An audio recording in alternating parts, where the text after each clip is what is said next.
కర్మణ్యేవాధికారస్తే మా ఫలేషు కదాచన.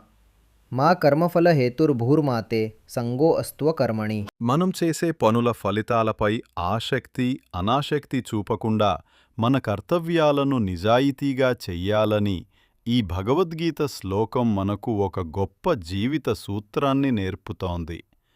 ఇది విరక్తి యొక్క ప్రాధాన్యాన్ని చెబుతూ ఫలితాల గురించి ఆందోళన చెందకుండా మన శ్రద్ధ అంతా కర్తవ్య నిర్వహణపై కేంద్రీకరించమని సూచిస్తుంది. ఇలా మనం ప్రస్తుత క్షణంపై దృష్టి పెట్టి మన పనిని నిజాయితీతో సమర్పణ భావంతో చేస్తే ఫలితాలు సహజంగానే మంచివాటిగా వస్తాయి. ఈ శ్లోకం మనకు ఆలస్యము, పనిచేయకుండా దాటావేయడం అనే వలలో పడకుండా ఉండమని హెచ్చరిస్తుంది. జీవితంలో మనకు ఉన్న బాధ్యతలను, కర్తవ్యాలను పూర్తి చేయడం మన ధర్మమని ఇది గుర్తు చేస్తుంది.